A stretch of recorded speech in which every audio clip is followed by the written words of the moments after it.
Assalamualaikum warahmatullahi wabarakatuh. Bismillah, alhamdulillah, salatu wassalamu ala rasulillah amma ba'du. Kita lanjutkan pembelajaran SKI-nya. Minggu lalu kita membahas proses berdirinya dinasti Ayyubiyah. Sekarang dengan sistem daring kita membahas bagaimana prestasi atau kemajuan peradaban Islam di masa Daulah Ayyubiyah. Baik, kita simak. Yang pertama, kemajuan di bidang pendidikan. Pemerintah Daulah Ayyubiyah telah berhasil menjadikan Damaskus sebagai kota pendidikan. Damaskus, ibu kota Suriah, masih menyimpan bukti yang menunjukkan jejak arsitektur dan pendidikan yang dikembangkan para penguasa Daulah Ayyubiyah tersebut. Mereka tidak hanya berinovasi dinding-dinding pertahanan kota, namun juga mereka mendirikan madrasah sebagai sekolah pertama di Damaskus yang difokuskan untuk pengembangan ilmu hadis. Madrasah ini terus berkembang dan menyebar ke seluruh pelosok Suriah. Madrasah yang dibangun merupakan bagian yang tak terpisahkan dari masjid atau sebagai sekolah masjid. Lembaga pendidikan ini secara formal menerima murid-murid dan mengikuti model madrasah yang dikembangkan pada masa Nizamiyah. Madrasah yang didirikan Nuruddin di Aleppo, Halb, Emesa, Hammah, dan Ba'labak mengikuti mazhab Imam Syafi'i. Pembangunan dan pengadaan fasilitas kesehatan untuk rakyat berupa rumah sakit terus-menerus mengalami pembenahan. Dan rumah sakit Al-Nuri ini menjadi rumah sakit kedua di Damaskus setelah rumah sakit Al-Walid. Dan ditambah fungsinya tidak hanya sebagai tempat pengobatan, juga sebagai sekolah kedokteran. Nah, pada pembangunan monumen-monumen penguasa Daulah Ayyubiyah menorehkan seni menulis indah atau kaligrafi. Prasasti-prasasti yang ditulisnya menjadi daya tarik para ahli paleografi atau ilmu tulisan kuno. Sejak saat itu diperkirakan seni kaligrafi atau khat Arab gaya Kufi muncul dan berkembang. Nah, kaligrafi gaya Kufi kemudian diperbaharui dan melahirkan gaya kaligrafi Naqshi atau naskah. Nah, salah satu prestasi yang sampai saat ini masih bisa dilihat dan dibaca terdapat di Menara Benteng Aleppo. Disebutkan dalam catatan orang Suriah dan Hittiyah, benteng pertahanan tersebut merupakan mahakarya arsitektural Arab kuno dan terus ada berkat jasa pemeliharaan dan renovasi. Pengembangan masjid sebagai lembaga pendidikan atau sekolah masjid, sebagai museum, menunjukkan pada masa Daulah Ayyubiyah terbangun konsep multifungsi yang berhubungan dengan Masjid Suriah. Bahkan pada pemerintahan selanjutnya setelah Daulah Ayyubiyah, yaitu masa pemerintahan Daulah Mamluk, melahirkan satu tradisi baru, yaitu menguburkan para pendiri sekolah masjid di bawah kuburan bangunan yang didirikan. Nah, kuburan ini disebutnya mausoleum, yaitu kuburan yang megah, yang indah.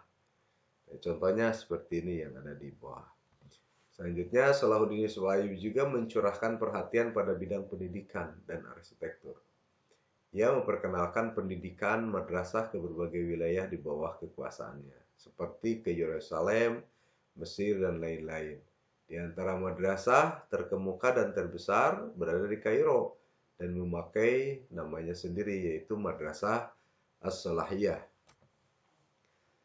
Di samping mendirikan sejumlah madrasah, Salahuddin Yusuf Al-Ayyubi juga membangun 2 rumah sakit di Kairo. Bangunan kedua rumah sakit itu dirancang mengikuti model rumah sakit di Nuriyah di Damaskus. Ini selain sebagai tempat pengobatan, rancangannya ini sekaligus sebagai sekolah kedokteran. Salah seorang dokter terkenal juga menjadi dokter pribadi Salahuddin Ayyubi adalah Ibnu Maimun, agamanya Yahudi. Kemajuan di bidang ekonomi dan perdagangan, Daulah Ayyubiyah bekerja sama dengan penguasa muslim di wilayah lain.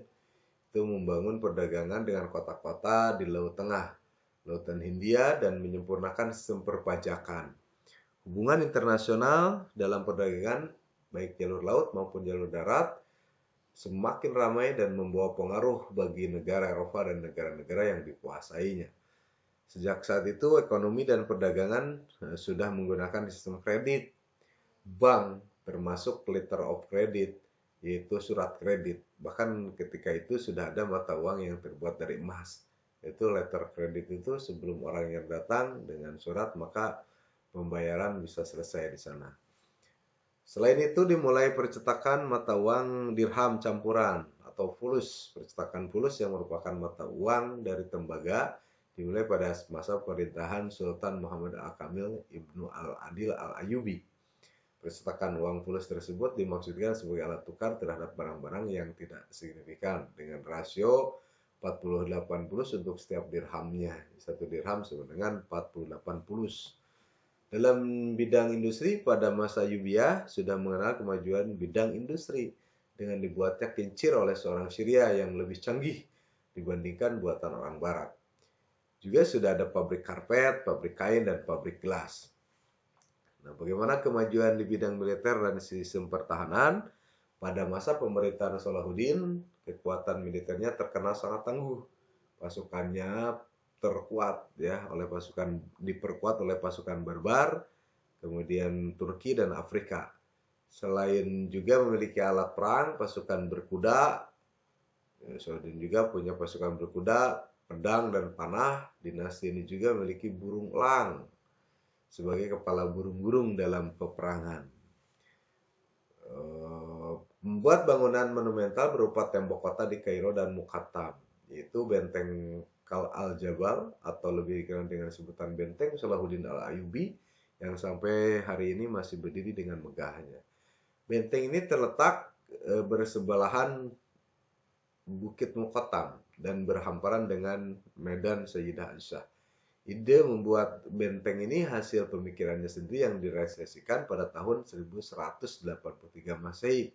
Salahuddin melihat bahwa kota Kahirah begitu luas dan besar dan membutuhkan sistem pertahanan benteng yang kokoh sebagaimana di Halab, Syria. Untuk memasuki benteng terdapat beberapa pintu utama, diantaranya pintu Fath, pintu Nasr, pintu Khalq, dan pintu Luk. Kemudian terdapat saluran air berasal dari sungai Nil yang pada masa itu menjadi bekal minum para tentara. Di bagian utara benteng terletak Masjid Muhammad Ali Pasha yang terbuat dari marmer dan granit. Terdapat juga di dalam kawasan benteng ini Museum Polis, Qasrul Jauhara, Museum Permata yang menyimpan perhiasan raja-raja Mesir.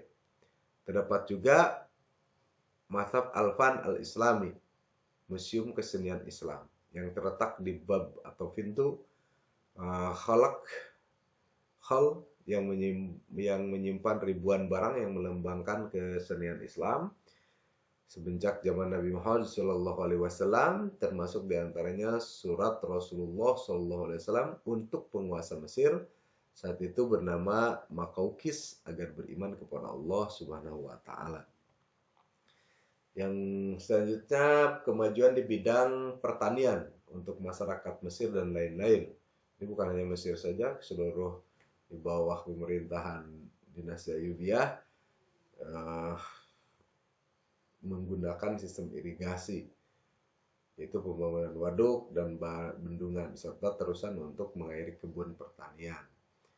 Para petani merasakan manfaat dari fungsi irigasi dari waduk dan terusan yang dibangun ini. Salah satu hasilnya produk panen berlimpah seperti kurma, gula, dan gandum.